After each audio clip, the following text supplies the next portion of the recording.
인사하시는데요. 축복 여러 가지 인사해 주시고 오늘 제목이 끝맺음이니까 끝맺음도 잘합시다. 우리 좀 저와의 인사 좀 하시죠. 예, 안녕하세요. 예, 반갑습니다. 예, 끝맺음 잘 하시길 바랍니다. 예, 반갑습니다. 예, 감사합니다. 예. 요즘 정치권 뉴스로 인해서 아주 정신이 다 혼란스러워요. 근데 대조적으로 또 자연 환경을 보면 얼마나 아름다운지 모르겠어요. 그러니까 너무 텔레비만 보지 마시고요. 자연을 보세요, 자연을. 예, 그래야 좀 살 것 같아요. 얼마나 아름다운지 형형색색으로 물든 단풍나무들. 꽃보다도 참 아름답다 시인이 그렇게 말을 했는데 정말 꽃보다 아름다운 것 같아요. 너무 절경이고 너무 아름다워요. 참 이런 늦가을의 모습을 보면서 야, 우리 인생도 인생의 좀 마무리 마지막이 참 저렇게 단풍나무처럼 아름다워야 될 텐데 이런 생각을 좀 했습니다. 우리 박근혜 대통령도 참 이 끝마무리가 이게 참 뭔가 이런 생각이 좀 들고 뭐든지 참 끝마무리를 잘해야 될 것 같아요. 축복합니다. 올해 마무리 여러분 잘할 수 있게 되길 바라고요. 남 얘기만 하지 말고 여러분의 인생도 끝맺음이 아름다운 축복이 있게 되기를 바랍니다. 그런 의미에서 다시 한번 인사하시죠. 우리 끝맺음이 아름다운 인생 되기를 바랍니다.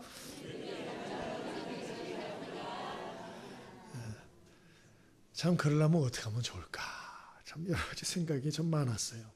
근데 오늘 한 두 가지만 생각을 해보려고 합니다. 첫 번째로는 하나님의 주인 되심을 인정해야겠다. 하나님의 주인 되심을 인정하자. 오늘 그런 얘기입니다. 오늘 36절인데요. 우리 한번 읽어볼까요? 너무 유명한 말씀이라서 뭐 이건 외울 수도 있어요. 우리 한번 같이 읽어봅니다. 36절 자 시작. 이는 만물이 주에게서 나오고 주로 말미암고 주에게로 돌아갑니다. 그에게 영광이 세세 있을지어다. 아멘.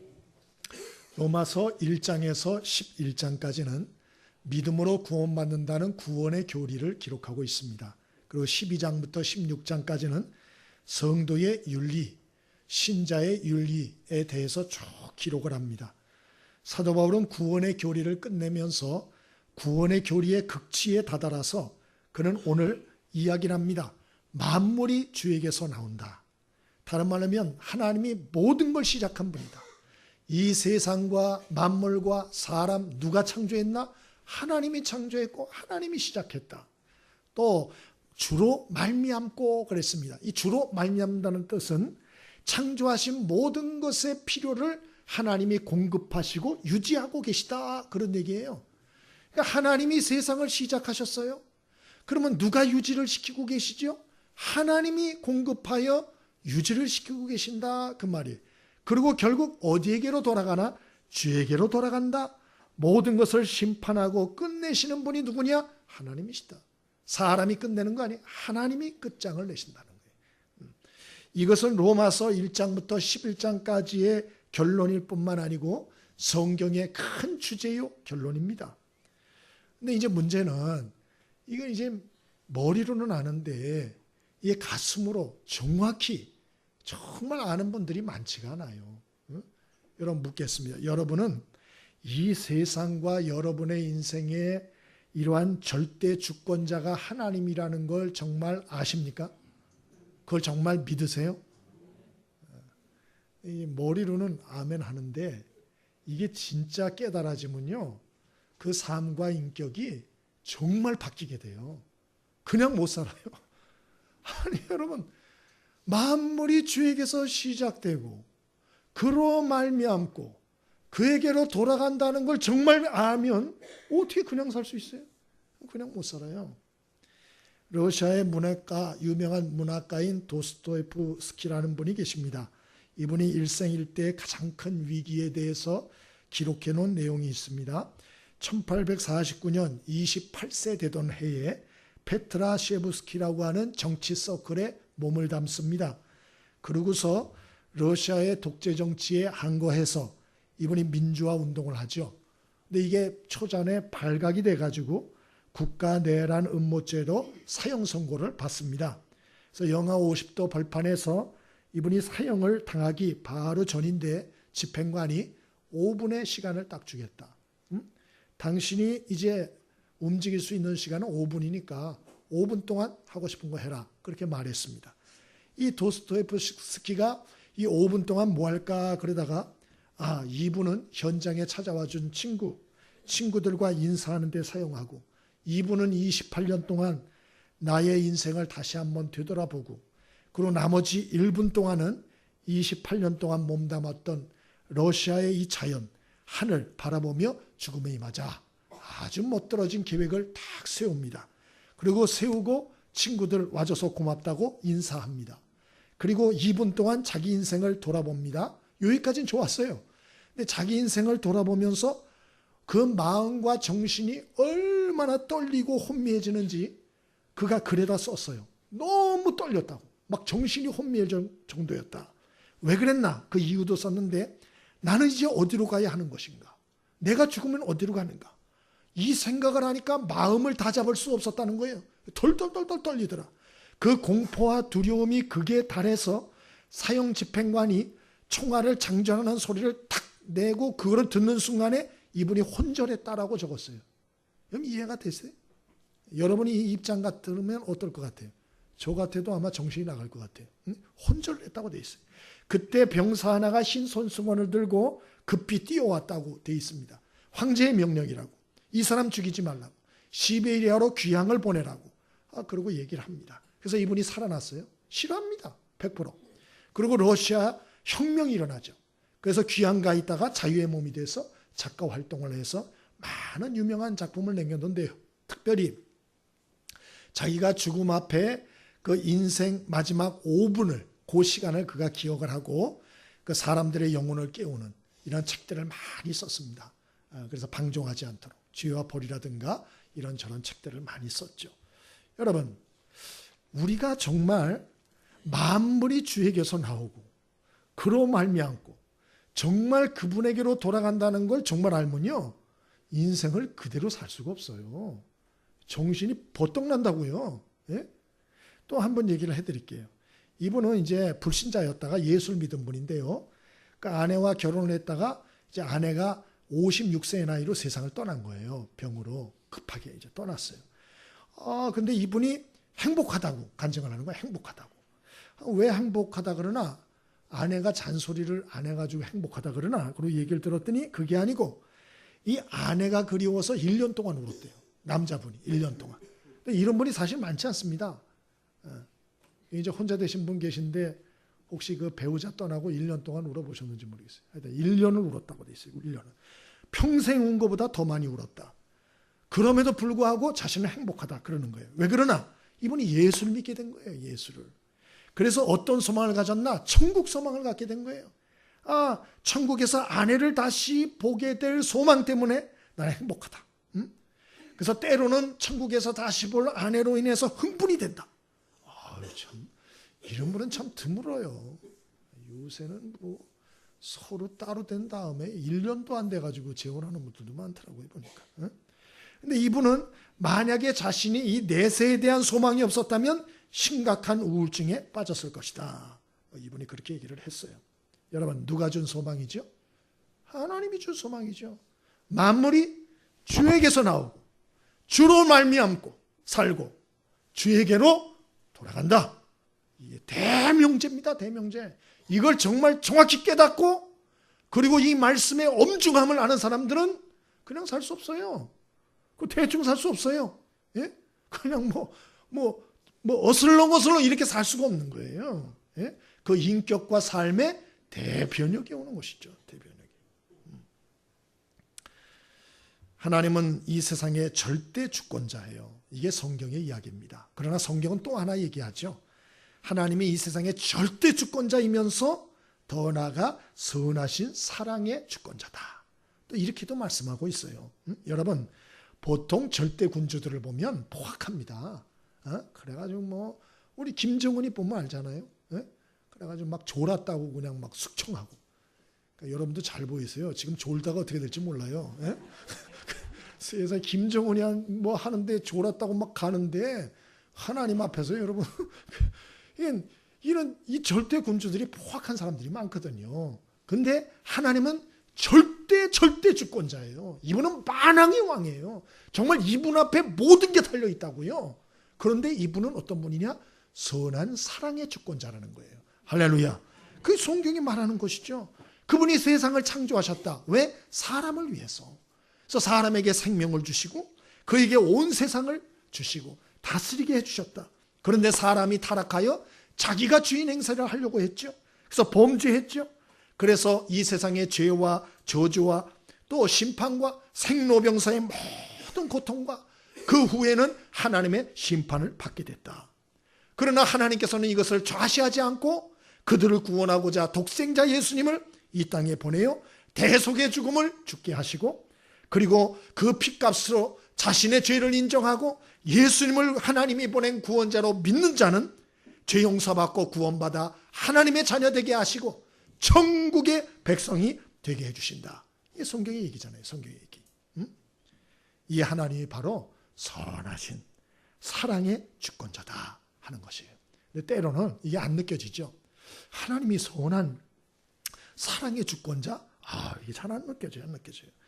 하나님 왜 그런 게 안 느껴지나? 그 이유는 하나님의 사랑이, 하나님의 능력이, 하나님의 지혜가 너무 커요.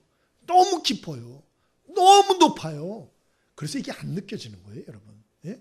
여러분 너무 큰 거 못 느낀다는 거 아시죠? 우주가 돌아가는 소리 들리세요? 안 들리시잖아요. 너무 크니까. 예? 안 보인다고요, 안 보인다고요. 안 들린다고요. 곽선희 목사님 간증이 항상 생각이 나요. 예전에도 한번 제가 언급을 했는데 너무 인상적으로 들어가지고 이 곽선희 목사님 북한 분이잖아요. 근데 아버지가 굉장히 엄하셨대요. 그래서 이 곽선희 목사님이 17살까지 두들겨 맞았답니다. 예? 요새 17살까지 아들을 쥐어 패는 부모님이 있나요? 힘으로 딸려서 하면 안 될 거죠. 요새 때리려다가 오히려 아마 맞을 수가 있을 거예요. 근데 옛날에 17살까지 두들겨 맞았답니다. 그래 때로는 개부 아닌가? 이거 내 친아버지가 맞나? 이런 의심을 정말 많이 했대요. 그래 많이 했는데 6.25 전쟁 일어나기 얼마 전에 이분이 이제 북한에 있었으니까 광산에 끌려가게 됐대요. 그래서 이제 바로 다음날 끌려가는데 이분이 이제 가면 죽어요. 못 나와요. 뻔히 알고 끌려가니까. 그래서 이분이 도망쳤답니다. 그래서 산에 동굴에 숨어서 있었대요. 발각되면 총살이에요. 그런데 이제 숨어 있는데 배는 고프고 덜덜 떨리고 근데 한밤중인데 부스럭부스럭 소리가 들리는데 보니까는 아버지가 한밤중에 지게를 짊어지고 왔더래요. 그래서 지게 속에다가 먹을 걸 숨겨 가져온 거예요. 이걸 아들을 주더랍니다. 아무 소리 안 하고 먹는 걸 지켜보더래요. 다 먹으니까 내일 또 오겠다고. 그리고 내려가시더래요. 그 아버지의 뒷모습 그걸 보면서 이 사람이 말로 하는 사랑도 있고요. 말이 없는 사랑이 있어요. 그 아버지의 말 없는 강렬한 사랑을 정말 그때 체험했다는 거예요. 아버지가 날 사랑하는구나. 그 아들 갖다 주다 걸리면 죽어요. 근데 아버지는 아무 말 안 하고 누구 데려오지도 않고 혼자서 그 지게에다 먹을 걸 다 주고 갖다 준 거예요. 밤마다 음식을 날라다 줬대요. 밤마다. 어느 날은 너무 어머니가 보고 싶어가지고 그래서 밤에 집으로 내려왔답니다.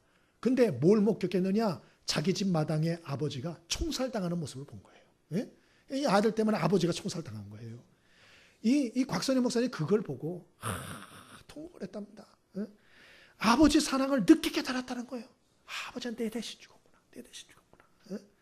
그리고 이분이 효도 한 번 못했는데 효도 한 번 못했는데 이분이 얘기를 하는 게 이제와 생각하니 아버지가 징계한 매도 그게 사랑이었더라.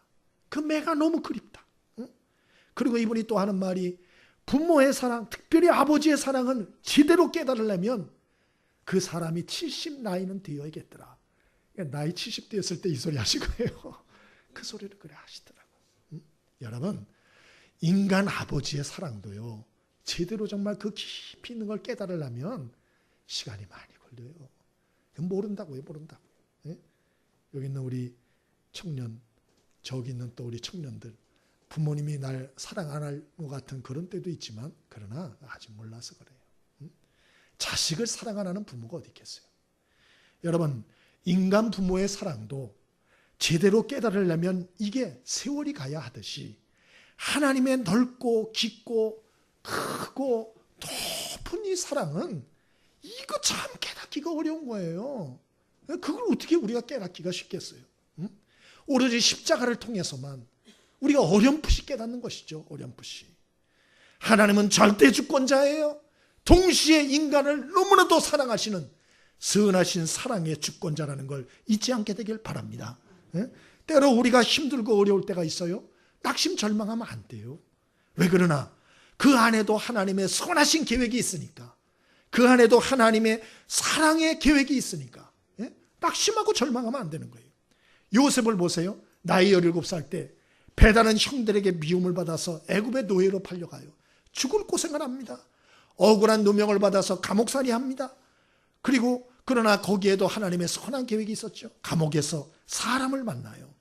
그리고 그 감옥에서 만난 사람으로 인해서 그가 애굽의 국무총리의 자리에까지 나중에 오르지 않습니까? 기근이 됐습니다. 양식을 구하러 애굽 땅으로 형들이 찾아와요. 그들이 총리의 자리에 앉아있는 동생을 만납니다. 기겁을 합니다. 두려워 떱니다. 그때 요셉이 말하죠. 형들이여 두려워 마소서. 나를 이리로 보낸 것은 당신들이 아니요 하나님입니다. 하나님이 우리 모두를 구원하시고자 나를 먼저 당신들 앞서 이곳에 보내었나이다. 두려워하지 마소서. 그렇게 말하잖아요. 여러분, 하나님은 절대 주권자이십니다. 하나님은 선한 사랑의 주권자이십니다. 믿게 되길 바랍니다. 이거를 믿을 때 평안이 와요. 이거를 믿을 때 소망을 가질 수 있어요.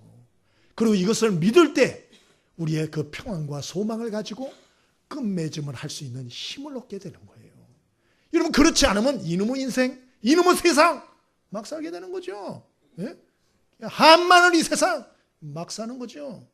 그러나 여러분, 그렇지 않아요.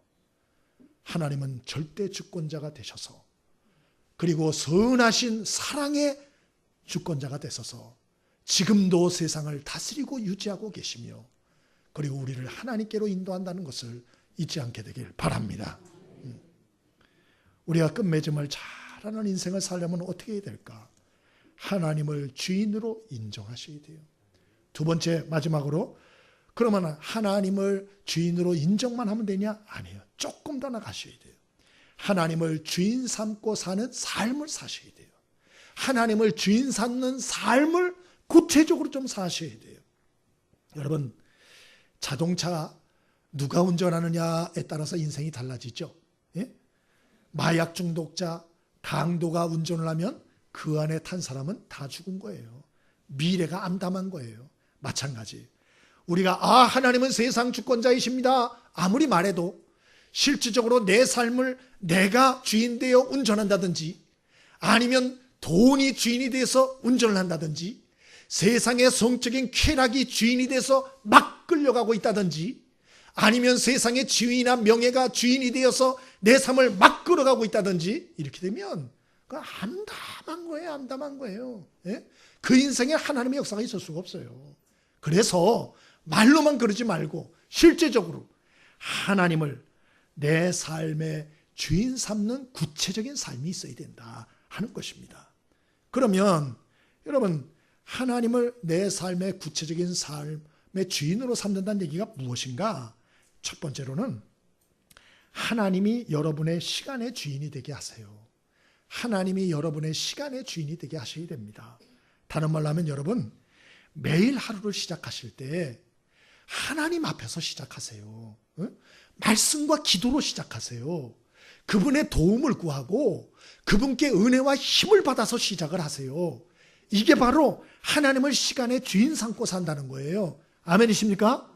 또 하나, 일주일 중에 이 일요일 날 주일을 구별하셔서 하나님께 온전히 예배하는 날로 삼으세요. 여러분, 이 주일은 내 날이 아니에요. 주님의 날이에요.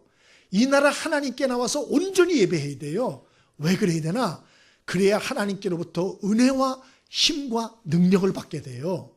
그래서 여러분이 이 주일 성수와 하루를 시작할 때 첫 시간을 하나님 앞에 말씀과 기도를 통하여 도움을 구하고 은혜 받고 힘을 받아 시작하는 이 삶을 꼭 실천하셔야 됩니다.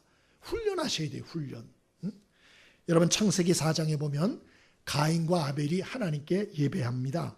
근데 하나님이 가인의 제사는 받지 않았다 그렇게 돼 있어요.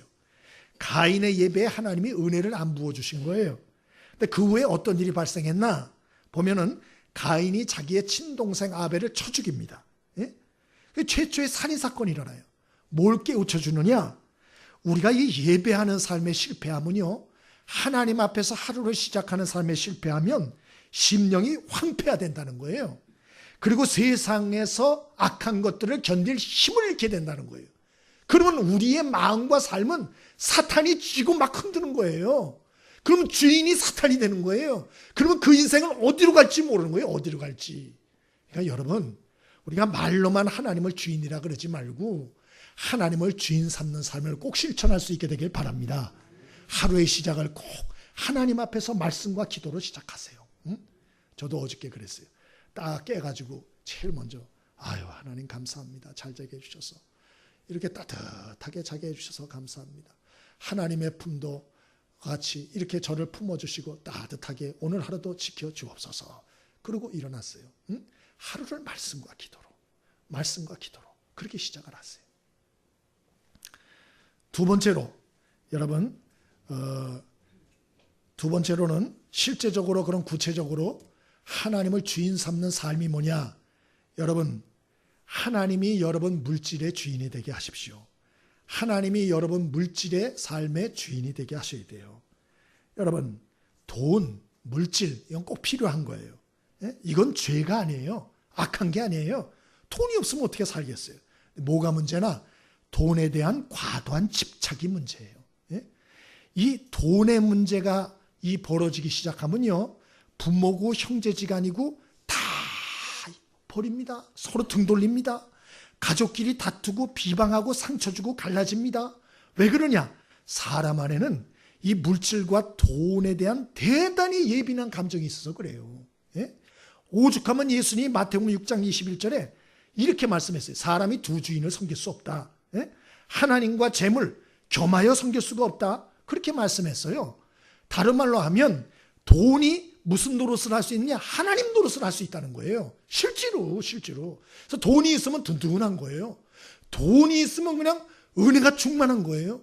돈이 있으면 미래가 두렵지 않은 거예요. 이게 돈이 하나님 자리를 점령한 것입니다.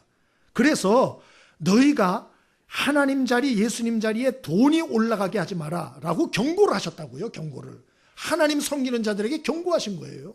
응? 그럼 어떻게 우리가 돈의 노예가 되지 않고 우리가 돈을 다스리고 하나님의 종이 되어서 하나님이 물질의 주인이 되게 하면서 그렇게 자유하며 살 수 있느냐? 두 가지를 말씀드려 보겠습니다. 첫 번째로 여러분 11조의 삶을 조금 살아보시면 좋겠어요. 여러분 11조는 내 물질이나 돈을 바치는 게 아니에요. 그것은 신앙 고백이라는 걸 아셔야 돼요. 어떤 신앙 고백인가? 나의 주인은 돈이 아니다. 하나님이 나의 주인이다. 라고 하는 신앙 고백인 것입니다. 그래서 여러분이 이러한 우리가 헌금 생활 11절 특별히 성경에 나온 대로 하게 되면 여러분 물질에 대한 집착에서 자유하는 부분이 많이 훈련이 돼요. 예? 그런 부분. 또 하나 말씀을 드릴 것은 우리가 돈의 노예가 되지 않고 살 수 있는 방법은 나눔과 구제의 삶을 실천하는 거예요. 유대인들은 집에 이 구제용 저금통이 따로 있습니다. 그래서 아이들이 항상 돈을 거기에 넣게 가르쳐요. 그리고 아이들이 직접 그것을 뜯어서 어려운 사람을 직접 돕도록 합니다. 부모가 갖다 주지 않아요. 니들 손으로 갖다 주라 그럽니다. 왜 그러나? 아이들이 어려서부터 돈의 노예가 되지 않도록 물질을 다스리는 훈련을 하는 거예요. 예? 그런데도 유대인들 중에 수전도가 많이 나오잖아요. 그만큼 돈이 무서운 거예요. 이 돈에 한번 탁 붙들리면요, 욕심에 붙들리면 보이는 게 없다니까요. 하나님도 안 보여요. 하나님도. 예? 여러분, 하나님이 여러분의 물질의 주인 되게 할 수 있게 되기를 바랍니다. 마지막으로 구체적으로 하나님 주인 되게 하는 삶이 뭐냐? 그것은 하나님이 여러분 몸의 주인이 되게 하십시오. 하나님이 여러분 몸의 주인이 되게 하십시오. 오늘 로마서 12장 1절에도 읽지는 않았습니다만은 너희 몸을 하나님이 기뻐하시는 거룩한 산제사로 드리라. 그렇게 돼 있어요. 너희의 돈을 하나님이 기뻐하시는 거룩한 산제사로 이렇게 안 하고 너희 몸을 그렇게 드리라 그랬어요. 그 왜 그럴까? 왜 몸을 강조하나? 그 이유가 있습니다. 여러분, 우리가 구원받을 때 하나님이 우리의 영혼을 구원하세요. 영혼의 은혜를 부어주세요. 그런데 우리 몸뚱아리는 아직 옛 죄의 본성이 있어요. 그리고 옛날의 습관이 아직도 있다고요. 그래서 틈만 나면 자꾸 우리를 옛날 삶으로 자꾸 끌어가려고 그래요. 자꾸 옛날로. 야, 네 멋대로 살던 옛날 삶으로 돌아가. 네 고집대로 살던 삶이 좋지 않았어? 네 멋대로 하던 삶이 편하지 않았어? 그러면서 자꾸 옛 습관으로 우리를 돌아가게 해요. 그래서 사탄이 우리를 그런 걸 통해서 자꾸 얽매려고 한다고요. 많은 분들이 이걸 끊어버리지 못하는 거예요. 예? 여러분, 이거 어떻게 끝나? 이거 끊을 수 없습니다. 죽을 때까지 이런 옛 관습과 죄의 본성은 우리 안에 남아있어요. 죽을 때까지 그렇습니다. 저도 어떠냐? 저도 남아있어요, 그대로. 그럼 어떻게 하면 좋나? 성경은 우리에게 말해요. 새로운 좋은 습관을 몸에 익히라는 거예요. 새로운 좋은 습관을 몸에 익혀라. 그래서 로마서 12장 끝절에 뭐라 그럽니까? 너희 몸을 불의의 병기로 죄에게 드리지 말고 너희 몸을 의의 병기로 하나님께 드려라. 이렇게 명확히 말을 하고 있어요. 어떻게 우리의 몸을 하나님 주인 되게 합니까? 옛 죄의 습관을 끊어버려라. 못한다니까요. 그거 아예 생각도 마세요. 안 돼요, 안 돼. 죄의 본성은 항상 밑바닥에 있어요. 그거 어떻게 하느냐? 여러분의 몸을 의의 병기로 하나님께 드리도록 훈련하십시오. 그것이 옛 습관에 끌려가지 않는 방법이고 하나님이 내 몸의 주인 되게 하는 방법입니다. 그러므로 여러분 잘할 수 있는 것들이 있죠. 여러분의 손발이 있죠. 여러분의 머리 있죠. 여러분의 목소리 있죠. 여러분의 눈이 있죠. 여러분의 고운 심성이 있죠. 이런 것들을 하나님 영광을 위하여 사용할 수 있게 되길 바랍니다. 여러분이 나는 뭘 잘하나 뭘 할 수 있나 생각을 해보세요. 그리고 그런 것들을 하세요. 그런 것들. 예? 여러분 새들백 교회 리고렌 목사님이 이런 얘기를 했어요. 자기 교회에 은혜를 받은 초신자가 있는데 교회 봉사를 하고 싶다 그러더래요. 그래서 그럼 뭘 잘하시냐고, 뭘 하실 수 있겠냐고. 나는 할 수 있는 게 없다고. 그래도 뭘 한번 찾아보라고, 할 수 있지 않냐고 그랬더니 자기는 인사를 잘한다 그랬대요. 인사를. 이분은 인사의 은사가 있는 거예요. 그래서 그럼 인사하라고. 주일날 새들백 교회 마당 중앙에 딱 서셔가지고 예배 전후에 사람들을 만나면 무조건 인사하라고. 응? 그래서 그분이 주일날이 되면은 그 교회 중앙에 서가지고 만나는 사람한테 하이, 웰컴, 반갑습니다. 그러면서 흑인, 백인, 뭐 황인 다 밝게 인사하고 악수해 주는 거예요. 악수해 주는 거. 안아주고 허깅해 주고. 예? 그래서 사람들이 근데 저 사람 목사인가? 교육자인가? 아니에요. 은사가 있는 사람이에요. 인사의 은사, 악수의 은사가 있는 사람. 아무나 보고 안아주고 아무나 보고 악수해주고 아무나 보고 웃어주고 그것도 은사예요. 아멘이십니까? 여러분 우리가 가진 이러한 은사들을 활용하면 뭐가 좋으냐? 첫 번째로는 죄에 끌려다닐 시간이 줄어듭니다. 예? 더 좋은 건 뭐냐? 하나님이 영광 받으시고 축복해 주세요. 아멘이십니까? 그러므로 여러분의 이 몸뚱아리를 과거의 옛 습관에 자꾸 끌려가면서 죄만 짓는, 그래서 하나님의 진노만 쌓는 이런 삶 살지 마시고 여러분의 몸의 주인이 하나님이 되도록 만들 수 있게 되길 바랍니다. 결단할 수 있게 되길 바랍니다. 여호와의 재판이라는 전래 동화가 있어요. 마지막으로 하나 해드릴게요. 나그네 한 사람이 걷고 있었어요. 큰 구덩이가 돼 있는 곳을 가보니까 호랑이가 빠져 있는 거예요. 밑에서 어흥 소리면서 막 소리를 지르는 거예요. 거기를 내려다봤어요.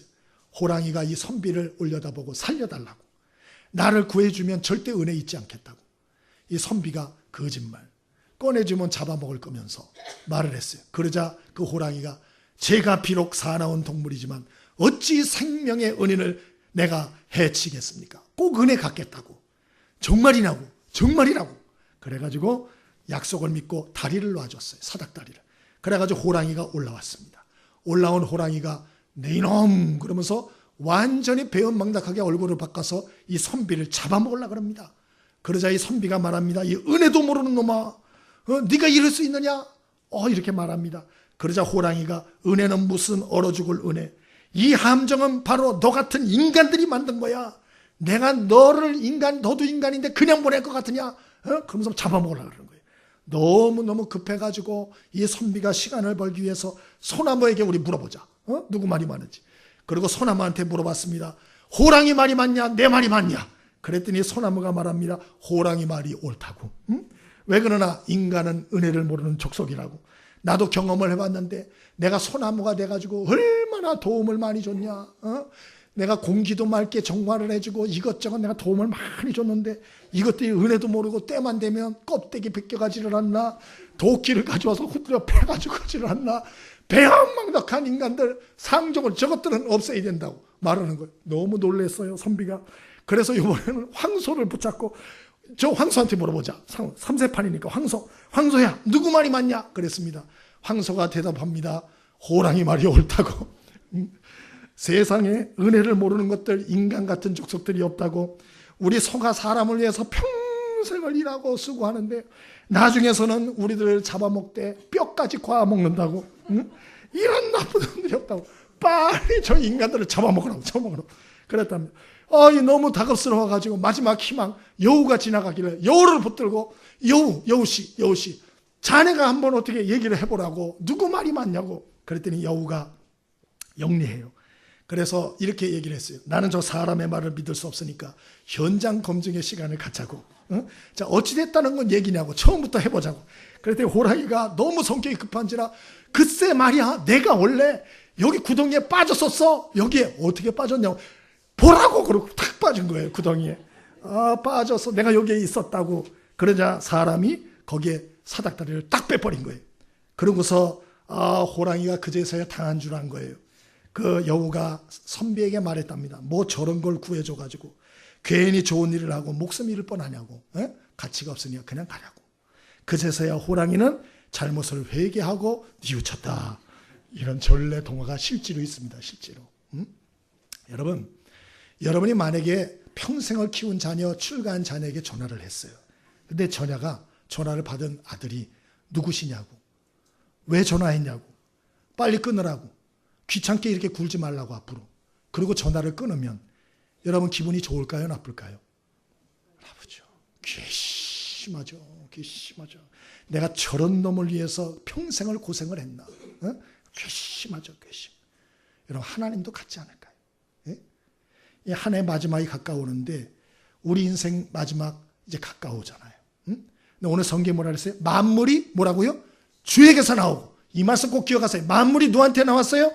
주에게. 우리가 만든 게 아니에요. 만물이 주에게서 나왔어요. 그리고 누가 유지해요?